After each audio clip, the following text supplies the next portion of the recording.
தேவாதித்யனே. நம் இந்து சமயத்தில் ஒவ்வொரு நாளுக்கும் ஒவ்வொரு நட்சத்திரத்திற்கும் ஒவ்வொரு திதிக்கும் ஒவ்வொரு சிறப்பு உண்டு.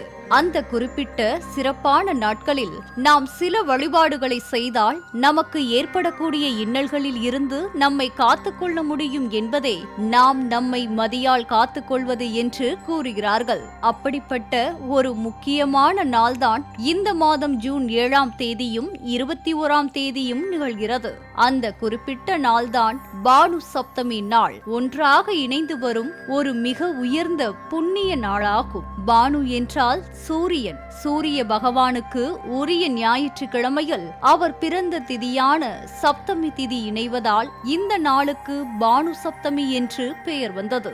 வருகின்ற 7ஆம் தேதியும் 21ஆம் தேதியும் ஏற்படும் இந்த பானு சப்தமி நாளில் இருக்கக்கூடிய சிறப்புகள் என்ன, எப்படி வழிபடுவது, அந்த நாளில் வழிபட்டால் கிடைக்கும் பயன்கள் என்ன என்பதை இந்த பதிவில் காண்போம். பானு சப்தமியின் முக்கிய சிறப்புகள். வருடத்தில் சில நாட்கள் மட்டுமே ஞாயிற்றுக்கிழமையும் சப்தமி திதியும் சேரும் அபூர்வமான சேர்க்கை ஏற்படும் என்பதால் இது ஆன்மீக ரீதியாக மிகவும் சக்தி வாய்ந்த நாளாக கருதப்படுகிறது. இந்த நாளில் சூரியனை வழிபடுவது கங்கை கரையில் சூரியனை கோடி முறை தரிசனம் செய்து தானங்கள் செய்ததற்கு சமமான பலனை தரும் என்றும், இந்த நாளில் மறைந்த முன்னோர்களுக்கு செய்யப்படும் தர்ப்பணம் அவர்களை நேரடியாக மோட்சத்திற்கு வழிநடத்தும் என்றும் ஆன்மீக பெரியோர்கள் கூறுகின்றனர். அது மட்டுமின்றி இந்த நாளில் சூரிய வழிபாடு செய்வது 120 ஆண்டுகளுக்கு ஒருமுறை வரக்கூடிய கபிலா சஷ்டி யோகத்தில் வழிபாடு செய்த யோகத்தை கொடுக்கும் என்றும் கூறுகிறார்கள். அது என்ன கபிலா சஷ்டி யோகம்? ஆவணி மாதம் தேய்பிரையில் வரக்கூடிய சஷ்டி திதியுடன் கூடிய செவ்வாய்க்கிழமை அன்று ரோஹிணி நட்சத்திரம் ஆகிய அனைத்தும் சேர்ந்து வந்தால் அந்த நாளுக்கு கபிலா சஷ்டி யோக நாள் என்று பெயர். இப்படி வரும் நாளில்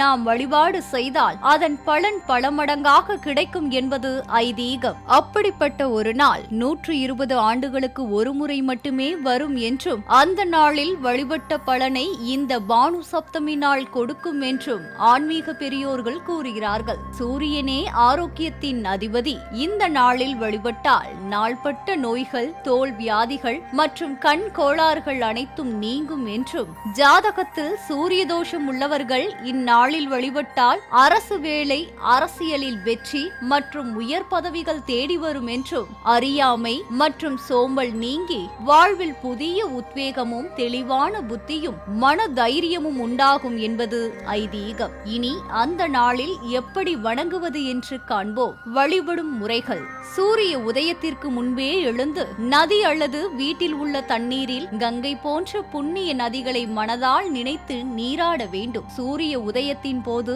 செம்பு பாத்திரத்தில் தூய்மையான தண்ணீர், சிவப்பு மலர்கள் மற்றும் அட்சதை கலந்து சூரியனை நோக்கி அர்ப்பணிக்க வேண்டும். அப்படி அர்ப்பணிக்கும் நீரில் சூரியனின் கதிர்களை காண வேண்டும். அப்படி அர்ப்பணித்து விட்டு சூரியனின் காயத்ரி மந்திரமான ஓம் பாஸ்கராய வித்மகே மகாத்யுதிகராய தீமகி தன்னோ சூரிய பிரசோதயாத் என்பதை சொல்லி பிரார்த்தனை செய்தாலும், சூரியனின் பீஜ மந்திரமான ஓம் கிராம் கிரீம் கிரௌம் சக சூர்யாய நமக என்பதை சொல்லி பிரார்த்தனை செய்தாலும், ஓம் சூர்யாய நமக ஓம் பாஸ்கராய நமக எனும் மந்திரத்தை 108 முறை சொல்லி வழிபட்டாலும், அல்லது சூரிய அஷ்டோத்திர சுருக்கமான ஓம் மித்ராய நமக, ஓம் ரவையே நமக, ஓம் சூர்யாய நமக, ஓம் பானவே நமக, ஓம் ககாய நமக, ஓம் பூஷ்ணே நமக, ஓம் கிரண்ய கர்வாய நமக, ஓம் மரிசையே நமக, ஓம் ஆதித்யாய நமக, ஓம் சவித்ரே நமக, ஓம் அர்க்காய நமக, ஓம் பாஸ்கராய நமக என்பதை சொல்லி சூரியனை தியானித்து வழிபட்டால் சகல காரியங்களும் வெற்றியுடன் நிறைவடையும் என்றும், அதன் பலன் பல மடங்கு நமக்கு கிடைக்கும் என்பதும் ஐதீகம். பானு சப்தமி அன்று சூரியனை வணங்கிவிட்டு ஏழைகளுக்கு கோதுமையால் செய்த பாயாசம் அல்லது சர்க்கரை பொங்கல், கோதுமை, வெல்லம் அல்லது சிவப்பு நிற ஆடைகளை தானமாக வழங்குவது அனைத்து சிறப்புகளையும் கொடுக்கும். வரும் ஜூன் 7ஆம் தேதியும் வரும் ஜூன் 21ஆம் தேதியும் வரும் பானு சப்தமி நாளில் நாம் இதுவரை கூறிய முறையில் சூரியனை வழிபட்டு வாழ்வில் சகல காரிய வெற்றிகளையும் பெறுவோம். சூரிய தேவாதித்யனே